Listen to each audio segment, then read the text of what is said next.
At the airport, my brother smirked. "We didn't reserve you a seat. We thought you would not come anyway." My parents just laughed and boarded without me. What they didn't realize, the entire trip was on my card. And just 10 minutes later, I canceled it. I, 32M, stood at the departure gate watching my family board the plane to Hawaii without me.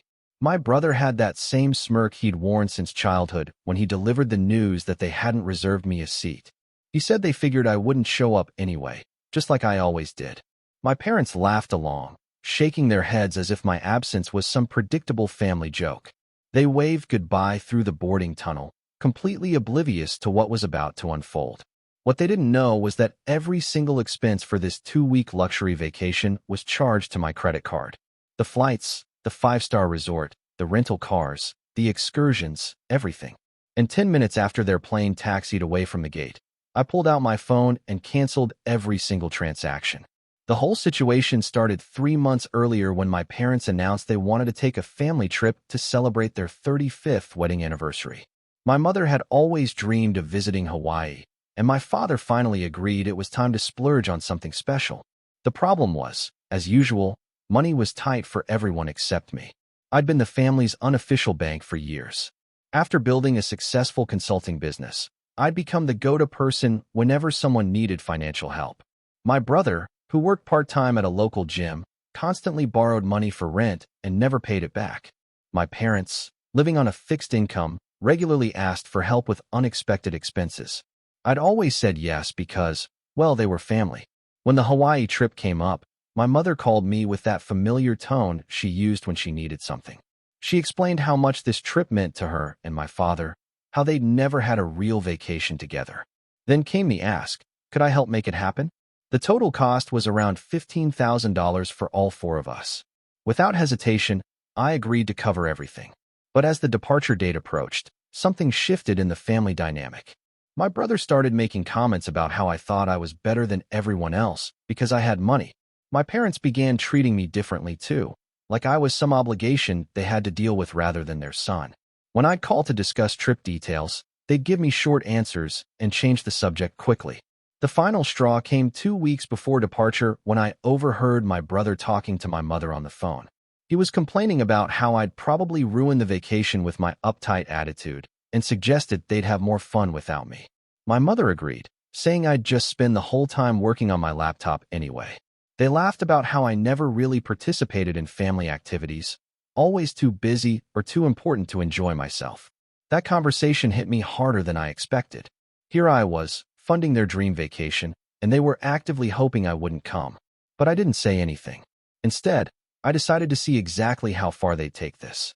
I continued making all the arrangements, booking everything under my name and credit card. I confirmed the flights, upgraded their hotel rooms, arranged for a rental car, and even prepaid for several expensive excursions they'd mentioned wanting to do, all while they grew increasingly distant and dismissive toward me. The morning of departure, I showed up at the airport as planned. My family was already there, huddled together near the gate, looking uncomfortable when they saw me approaching. That's when my brother delivered his bombshell with that trademark smirk. They hadn't reserved me a seat because they assumed I wouldn't show up anyway. My parents nodded along, explaining how they thought I'd cancel at the last minute like I supposedly always did. They made it sound like I was unreliable, like I had a history of disappointing them. The irony was suffocating. I'd never missed a family event, never canceled on them, and had been nothing but supportive for years. As I watched them board the plane, something inside me snapped. Not anger exactly, but a cold clarity about what needed to happen next. I waited until their plane was airborne before making the first call to my credit card company. The customer service representative was helpful when I explained that I needed to dispute several charges due to a family emergency. I canceled the hotel reservations, the rental car, the excursion bookings, and put a hold on the credit card they'd been planning to use for meals and activities. Within 30 minutes, their entire vacation infrastructure had crumbled. Then I drove home and waited. The first call came 6 hours later when they landed in Honolulu. My mother's voice was panicked as she explained that something was wrong with their hotel reservation. The front desk was saying their rooms had been canceled and they had no record of payment. I listened to her confusion and growing desperation as she asked if I knew what might have happened. I told her I'd look into it and hung up. My brother called next, his earlier smugness replaced by genuine concern. The rental car company was saying their reservation had been canceled too. He asked if there was some kind of mix-up with my credit card. I said I'd check and would call them back. But I didn't call back. Over the next few hours, the calls became more frequent and increasingly frantic. They were stranded at the airport with no hotel, no transportation, and no way to pay for anything since they'd relied entirely on my financial backing. My father finally called, his voice strained as he asked what was happening and why everything was falling apart. That's when I decided to tell them the truth. I explained calmly that I'd canceled everything after learning they'd deliberately excluded me from the trip I was paying for. I told them about the conversation I'd overheard, about how they'd laughed at the idea of me coming along, about how they'd treated me like an unwanted obligation rather than family. The silence on the other end was deafening. My mother tried to backtrack, saying there had been a misunderstanding, that they'd always wanted me to come. My brother attempted to claim it was all a joke, that they were just teasing. My father said they could work everything out if I'd just restore the reservations. But I was done. I told them they were welcome to enjoy their vacation using their own money and resources. I wished them well and hung up. Update 1. The aftermath was swift and brutal. Within hours, my phone was buzzing with calls from extended family members who'd apparently been contacted by my parents. My aunt called to tell me I was being cruel and vindictive. My uncle sent a long text about family loyalty and forgiveness. Several cousins reached out, some supporting my decision, others calling me petty. My parents managed to find a budget hotel for one night, but it cost them nearly all the cash they'd brought for the trip. They spent their first day in Hawaii trying to figure out how to salvage their vacation instead of enjoying the beaches. My brother posted passive-aggressive updates on social media about how family disappointments can ruin even the most beautiful places. But I felt something I hadn't experienced in years: peace. For the first time, I wasn't scrambling to fix someone else's problems or opening my wallet to solve their crises. I was just living my own life. 3 days into their trip, my mother called again. This time, her tone was different. She sounded defeated, exhausted. She admitted they'd made a terrible mistake and asked if there was any way to work things out. She said they'd learned their lesson and would never take me for granted again. I listened to her apology, and for a moment, I almost wavered. These were my parents, after all. But then I remembered the laughter when my brother announced they hadn't reserved me a seat. I remembered years of being treated like a walking ATM rather than a son and brother. I told her I appreciated the apology, but the damage was done. They'd shown me exactly how they viewed our relationship, and I couldn't unsee that truth. Update 2. They returned from Hawaii after just 5 days of their planned 2-week vacation. The budget hotel had been uncomfortable. They couldn't afford the activities they'd wanted to do, and the stress of their situation had ruined any chance of enjoying themselves. My brother looked particularly defeated when I saw him at the grocery store a few days after their return. He approached me hesitantly, asking if we could talk.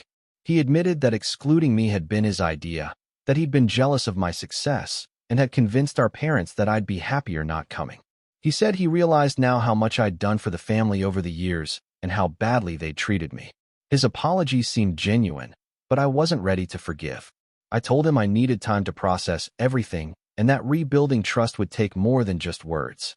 My parents tried a different approach. They invited me to dinner, promising to explain their side of the story. When I arrived, they'd prepared my favorite meal and had clearly put thought into creating a comfortable atmosphere. They apologized profusely, admitting they'd been influenced by my brother's negativity and had lost sight of how much I meant to them.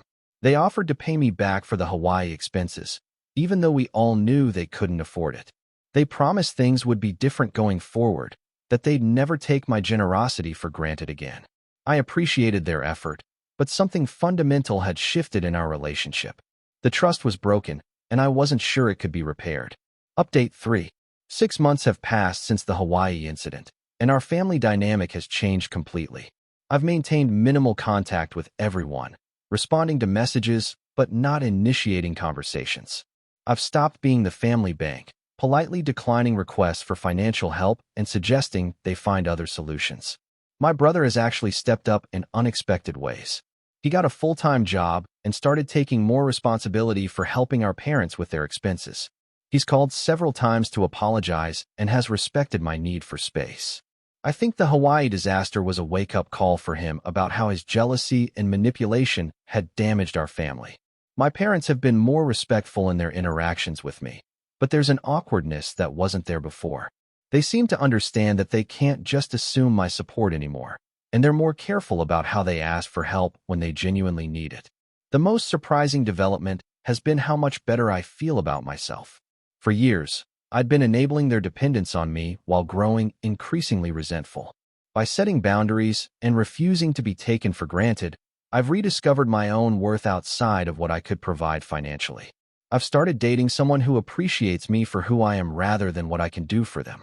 I've invested more time in friendships that are reciprocal and healthy. I've even taken a solo trip to Japan, something I'd always wanted to do but never made time for because I was too busy solving other people's problems. The family group chat that used to be full of requests for money and complaints about various crises has become much quieter. When people do reach out, it's usually for genuine conversation rather than financial assistance. It's a small change, but it feels significant. My extended family has mostly moved on from the Hawaii drama, though I know some relatives still think I overreacted. I've made peace with being seen as the villain in their version of the story. Sometimes doing what's right for yourself means accepting that others won't understand or approve. Recently, my mother called to tell me about a small vacation she and my father were planning, a weekend trip to a nearby lake. She mentioned they'd saved up for it themselves and were excited about the independence of paying their own way. She didn't ask for money or help, just wanted to share her excitement about their modest adventure. That conversation gave me hope that maybe, eventually, we could rebuild our relationship on healthier terms. But I'm not rushing toward reconciliation. I've learned that family relationships, like any others, need to be based on mutual respect and genuine care rather than obligation and financial dependency. The Hawaii incident taught me that sometimes the most loving thing you can do is refuse to enable destructive patterns, even when it means disappointing people you care about. My family learned they could survive without my constant financial support, and I learned I could be happy without their constant need for it. Looking back, I don't regret canceling their vacation. It was a harsh lesson, but it was necessary. They needed to understand that treating someone badly while depending on their generosity isn't sustainable. I needed to understand that my worth isn't measured by how much I can give or how many problems I can solve.